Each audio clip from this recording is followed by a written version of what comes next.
Good morning. আজকে আমরা অঙ্কের একটা ভীষণ গুরুত্বপূর্ণ চ্যাপ্টারের পার্ট ভাবতে পারো, এভারেজ স্পিড, গড় গতিবেগ। এই চ্যাপ্টারটা আমরা আজকে কমপ্লিট করব। ঠিক আছে? আচ্ছা, চলো টাইম নষ্ট না করে এই চ্যাপ্টার বিভিন্ন টাইপের প্রবলেম দেখে নিই এবং এই প্রবলেমগুলোকে কিভাবে সলভ করবো তার শর্টকাট টেকনিক চলো সঙ্গে সঙ্গে দেখে নিই, বেশি সময় নষ্ট না করে। সবার আগে পরীক্ষায় প্রায়ই দেখা যায় এই টাইপের প্রশ্ন আসতে, যে দুটো স্পিড দিয়ে দিয়েছে, মানে বলছে কোনো এক ব্যক্তি ট্রেনে করে 55 কিমি ঘন্টা বেগে কোনো এক স্থান থেকে অন্য একটা স্থানে গেলেন, আবার সেই স্থান থেকে ফিরে এলেন, মানে তিনি একই দূরত্ব, সমান দূরত্ব অতিক্রম করছেন আলাদা আলাদা স্পিডে। তখন তার গড় গতিবেগ কত হবে? 55 কিমি বেগে গেছেন, 66 কিমি বেগে ফিরে এসছেন, তখন তার গড় গতিবেগ কী হবে? না, আমরা এই জিনিসটাকে আমরা ডাইরেক্ট একটা formula 2ab by a plus B, যেখানে এ বি হচ্ছে আলাদা আলাদা স্পিড, এই ফর্মুলা ইউজ করতে পারি। এটা দুটো স্পিডের ক্ষেত্রে 2ab by a plus B, তিনটে স্পিড হলে হয়ে যাবে 3abc, তিনটে speed by ab plus bc plus ca, চারটে স্পিডের ক্ষেত্রে এই ফর্মুলা কী হয়ে যাবে? 4abcd। কীভাবে লিখছি বুঝতে পেরেছো? 4 ইন্টু চারটে স্পিডের গুণফল বাই চারটে স্পিড বলেছে না, তাই যে কোনো একটাকে বাদ দিয়ে বাকিগুলোকে যোগ করব। দেখো, abc plus bca plus cad plus abc bca cda abd, চারটে যোগ, এইভাবে চলতে থাকে। তো এই ফর্মুলা যদি কারোর মনে হয় যে না আমি ফর্মুলা এত মনে রাখতে পারবো না, তাহলে সে এই পরের টেকনিক অ্যাপ্লাই করে অঙ্কটাকে চটপট সলভ করে নিতে পারো। পরের টেকনিকটা কি না, আমরা টাইম অ্যান্ড ওয়ার্কে যেমন এলসিএম দিয়ে করেছিলাম, সেই এলসিএম দিয়ে আমরা এই ম্যাথগুলোকে করতে পারি। যেমন দেখো, 55 কিমি স্পিডে গেছে, 66 কিমি স্পিডে গেছে, এদের এলসিএম কত? 11 মাল্টিপ্লাইড বাই 5 মাল্টিপ্লাইড বাই 6। 55কে ডিভাইড করলে 6 দিয়ে, 66কে ডিভাইড করলে 5 দিয়ে। 55কে এই এলসিএম দিয়ে ডিভাইড করলে 6 হবে, 11 5 55, বাকি পড়ে থাকছে 6, 11 6 66, বাকি পড়ে থাকছে 5। এবার এভারেজ স্পিড কত হবে? না, এই যে এলসিএম বেরিয়েছে তাকে 5 আর 6 দিয়ে ভাগ করব, 6 5 11, টোটাল মানে 6 আর 5 দিয়ে আলাদা আলাদা ভাগ নয়, 6 আর 5-এর টোটাল যেটা 11 দিয়ে ভাগ করব, সঙ্গে একটা 2 মাল্টিপ্লাই করব। কেন না, দুটো স্পিড দেওয়া ছিল বলে। যখন তিনটে স্পিড চলে আসবে তখন 3 মাল্টিপ্লাই করব, যখন চারটে স্পিড থাকবে তখন 4 মাল্টিপ্লাই করব। মানে আমার টোটাল এই যে এফিসিয়েন্সি টাইপের যে জিনিসটা ডিভাইড করতে এলসিএমকে এই এ দিয়ে ডিভাইড করতে আসছে, সেই যে 6 আর 5-এর যোগফল 11 দিয়ে টোটাল এলসিএমকে ডিভাইড করে 2 মাল্টিপ্লাই, 11 11 কেটে গেল, 6 5 30 দুনে 60, 6 5 30 দুনে 60 বেরিয়ে গেল অ্যান্সার। ঠিক পরের প্রশ্নটা চটপট করে সলভ করে নিই। 10 8 6, এলসিএম কত হবে? 10 ইন্টু 4 ইন্টু 3, ডিভাইড করলে 10 12তে 120, 8 15তে 120, 6 20তে 120, টোটাল করলে 47। এক্ষেত্রে এভারেজ স্পিড কত হবে? 3 মাল্টিপ্লাই করলাম, এদের যোগফল দিয়ে ডিভাইড করে দিলাম। 3 মাল্টিপ্লাই করলাম কেন না, এখানে তিনটে স্পিড ছিল তাই 3 মাল্টিপ্লাই করেছি। অ্যান্সার কত হয়ে যাবে না, এটার মাল্টিপ্লাই করলে এর অ্যান্সার আসছে 10 4 40 9 360। 360কে আমি যদি 47 দিয়ে ডিভাইড করি তাহলে দেখবে 7 পূর্ণ সামথিং আসবে। কি করে আমি ভাবলাম না, 47 সাথে কত হয়? 47 সাথে হয় 4 7 আর 280, 7 7 49, 280 আর 49 329, তখন আসে 31/47 সামথিং, তাই সেটা 7 পূর্ণই আসবে, আর অন্য কোনো অ্যান্সার এক্ষেত্রে নেই, তাই আমি অপশান সি মার্ক করলাম। এর পরের টাইপ দেখো, এই যে দুটো টাইপ আমরা এখন শিখলাম পরীক্ষায়, কিন্তু দুটো টাইপ নয়, অ্যাকচুয়ালি একটাই টাইপ, কিন্তু এই টাইপের প্রশ্ন পরীক্ষায় প্রচুর পরিমাণে আসে প্রিভিয়াস ইয়ারে যেগুলো দেখা গেছে। এবার এই টাইপের প্রশ্ন পরীক্ষায় খুব যে আসে না এমন নয়। দেখো এই টাইপের প্রবলেম, এখানে বেসিক ফর্মুলাটা হচ্ছে যে কোনো একটা ব্যক্তি আলাদা আলাদা দূরত্ব আলাদা আলাদা স্পিডে কভার করেছে, সেক্ষেত্রে ব্যক্তির গড় গতিবেগ কত হবে না টোটাল দূরত্ব, যে দূরত্বটা ওই ব্যক্তি টোটাল দূরত্ব ট্রাভেল করছে বাই ওই দূরত্ব ট্রাভেল করতে ওই ব্যক্তির আলাদা আলাদা সময় যেগুলো লেগেছে তার টোটাল টাইম, টোটাল দূরত্ব বাই টোটাল টাইম। এখানে টোটাল দূরত্ব কত না 40 কিমি, 30 কিমি, 50 কিমি। টোটাল দূরত্ব কত 40, 50, 30, 70, 50, 120 কিমি। আর এই দূরত্ব ট্রাভেল করতে ওই ব্যক্তির সময় কত লেগেছে না প্রথম 40 কিমি 20 কিমি বেগে গেছে, 20 কিমি প্রত্যেক ঘন্টায় যাচ্ছে, 40 কিমি যেতে কতক্ষণ সময় লাগবে 20 কিমি 1 ঘন্টায়, 40 কিমি 2 ঘন্টায়, 20 কিমি 1 ঘন্টায়, 40 কিমি 2 ঘন্টায়, 30 কিমি যাচ্ছে 10 কিমি/ঘন্টা বেগে, 10 কিমি 1 ঘন্টায়, 30 কিমি 3 ঘন্টায়, 50 কিমি পর যাচ্ছে 50 কিমি/ঘন্টা বেগে +1, তাই 120/6 ভ্যালু হয়ে গেল 20, 20 ইজ দ্য অ্যান্সার। এবার এই প্রবলেমটাই আমরা একটু ট্রিক দিয়ে শিখে নেব যে ট্রিক দিয়ে আমরা এখানে তো ডিজিটগুলো সোজা সোজা আছে, এগুলো সলভ করে নিতে পারছি, কিন্তু ট্রিক দিয়ে আমরা এই প্রবলেমগুলো কীভাবে সলভ করতে পারি।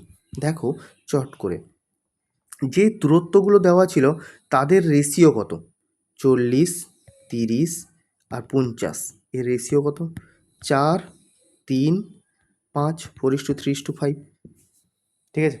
তাই এই রেশিওগুলো যোগফল 4, 3, 5। আচ্ছা আরেকটা হচ্ছে স্পিড, স্পিড আছে 20, স্পিড আছে 10, স্পিড আছে 50, এদের এলসিএম নিতে হবে।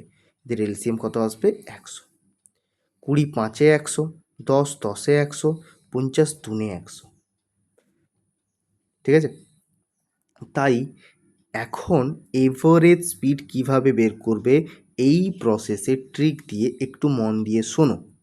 কিভাবে এভারেজ স্পিডটা বের করবে না এভারেজ স্পিড বের করতে গেলে সবার আগে তোমাকে এই যে রেশিও দূরত্বগুলো বের করেছো তাদের যোগফল নিতে হবে। 4 3 7 5 12, 12 মাল্টিপ্লাইড বাই এলসিএম, এলসিএমের সঙ্গে আমরা 12 মাল্টিপ্লাই করে দিলাম, ডিভাইড করব কত দিয়ে না যার যার যত যত এফিসিয়েন্সি বেরিয়েছে তার সঙ্গে দূরত্বের রেশিওর সঙ্গে মাল্টিপ্লাই করে নাও।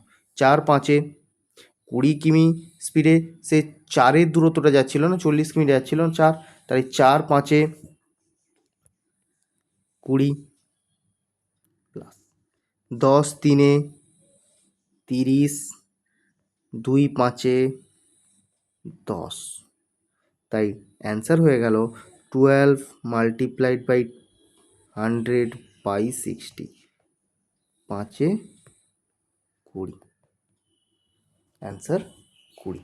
পরের প্রশ্নটা এই ট্রিক দিয়ে সহজ লাগবে, নইলে এই প্রবলেম যথেষ্ট বড় ক্যালকুলেশন হবে।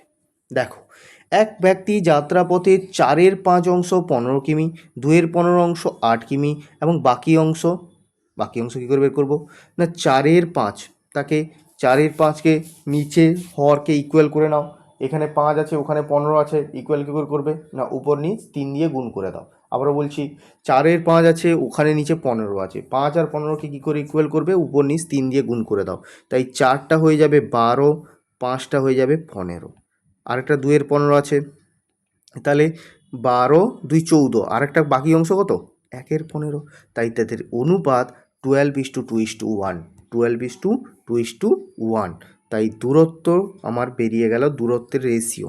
এবার বাকি থাকলো স্পিডগুলো, একটা 15, একটা 8, একটা 5, তাই এদের এলসিএম কত হবে না 15:8, 15কে 8, 8 দিয়ে ভাগ করলে 15, 5 দিয়ে ভাগ করলে 24, 5 3-এ 15, তাই এখানে 3 আসতে 24, 8 15 24। এভারেজ স্পিড বলেছিলাম ভালো করে, এভারেজ স্পিড কত হবে না LCM multiplied by total distance, 12 14 1 15 divide by এদের গুণফল, 15 আসতে 120, 15 দুনে 30 আর 24, 150 আর 24, 150 আর 24, 150-এর সঙ্গে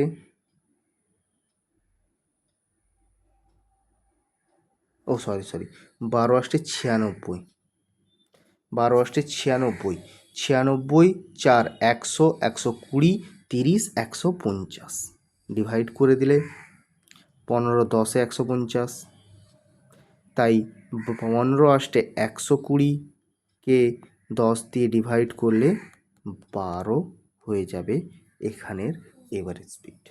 আবারও বলছি কি করলাম, মন দিয়ে শোনো। আমরা প্রথমে কি করেছি না, এই যে 4 5, 2 15 আর বাকি অংশ সেটা কি করে বের করব না, আগে 4 5কে 15 সঙ্গে ইকুয়াল করার জন্য আমি উপর নিচ লব আর হরকে 3 দিয়ে গুণ করেছি, তাই 4 3 12, 5 3 15, তাহলে একটা হয়ে গেছে 12 15, একটা হয়ে গেছে 2 15, বাকি অংশ কত হবে? টোটাল অংশ যদি 15 হয়, একটা 12, একটা 2, 12 2 14 আর 1 15। এবার স্পিডগুলো নিয়েছি এলসিএম কত? 15 × 8। এই 15 × 8-এর সঙ্গে টোটাল 15 মাল্টিপ্লাই করে দিয়েছি, আর এলসিএমকে স্পিডগুলো দিয়ে ইন্ডিভিজুয়ালি ডিভাইড করার পর 8 এসছে, 15 এসছে, 24 এসছে, তাদেরকে এদের সঙ্গে মাল্টিপ্লাই করি। 12 8 96, 15 2 30, 24 একে 24, তিনটার যোগফল কত? 96, 30 আর 24। কাদের যোগফল আমরা নিচ্ছি? আগের কেসে আমরা যেগুলো যোগফল নিয়েছিলাম সেখানে আলাদা ছিল, এক্ষেত্রে আমরা কাদের যোগফল নিচ্ছি না, যে ডিস্টেন্স দেওয়া ছিল মাল্টিপ্লাইড বাই ডিভাইড করে এই ইন্ডিভিজুয়াল স্পিডগুলোকে ডিভাইড করে যে টার্মগুলো আসছে তাদের গুণফল। 12 8 96, 15 2 30, 1 24 24, যোগফল হচ্ছে 150। এটা ডিভাইড করলে টোটাল 15 15 15 10 120, তাহলে 15 8 120/10 মানে 12 অ্যান্সার আসছে। ঠিক পরের টাইপের প্রবলেমও আমরা একই রকমভাবে সলভ করে নিতে পারি। কেন না, এক ব্যক্তি 40% পথ কোনো একটা স্পিডে গেছে, 15% বাকি পথ গেছে, আর বাকি কত পড়ে আছে? কত পার্সেন্ট পথ পড়ে আছে? 40 15 আর 45, 40 15 55, হ্যাঁ 45। এবার এদের রেশিও কত হবে? 5-এ ভাগ করলে 8, 5-এ ভাগ করলে 3, 5-এ ভাগ করলে 9। ঠিক আছে, এবার স্পিড কত বলেছে, একটা 10 কিমি বেগে, একটা 20 কিমি বেগে, একটা 30 কিমি বেগে, যাদের এভারেজ হয় 60, এলসিএম হয় 60, 6 2 6 3 2। এবার 60 মাল্টিপ্লাইড বাই 20 কেন? 8 3 11 9 20 ডিভাইডেড বাই 6 8 48, 2 3 6, 3 9 18, টোটাল হয়ে গেল, এটা টোটাল কত হবে? 48 6 54 18 72, 60 × 20 বাই 72, 12 5 60, 12 6 72, মানে 100/6, 72 আসছে তো।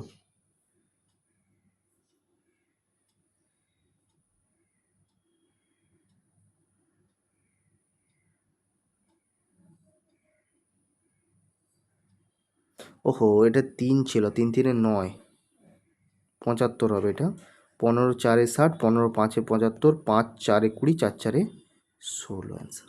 ক্যালকুলেশনটা আরেকবার একটা পেজে দেখিয়ে দিচ্ছি আমি। আমার কী কী এসেছিলো? 60 এলসিএম, টোটাল ডিস্টেন্স 20 বাই আমার এখানে এসেছিলো 6 8 48, 3 3 9, 2 9 18 সমান 60 মাল্টিপ্লাই বাই 20 বাই 18 9 48 9, 48 9 কত হয়? 57, 57 8, 65 10 75, 15 4 60, 15 5 75, 5 4 20, তাই 4 4 16 অ্যান্সার হবে। ঠিক আছে, এই টাইপের প্রবলেমগুলো নর্মালি পরীক্ষায় আসে। এবারে স্পিড সংক্রান্ত আরও যদি কিছু টাইপের প্রবলেম পাই আমরা সেগুলো পরে সলভ করব। নর্মালি এই পার্সেন্টেজ দিয়ে, ফ্র্যাকশান দিয়ে আর নর্মাল আলাদা আলাদা স্পিড দিয়ে এই তিনটে চারটে টাইপের প্রবলেম আসে, সেগুলো আমরা কিভাবে ইউজ করলাম দেখিয়ে দিয়েছি, বললাম। দেখো, কোথাও যদি বুঝতে না পারো তাহলে আমাকে জানাবে। প্র্যাকটিস করতে থাকো ম্যাথ, আবার পরের ভিডিওতে অন্য কোনো ইম্পর্টেন্ট টপিক নিয়ে এসে আলোচনা করব।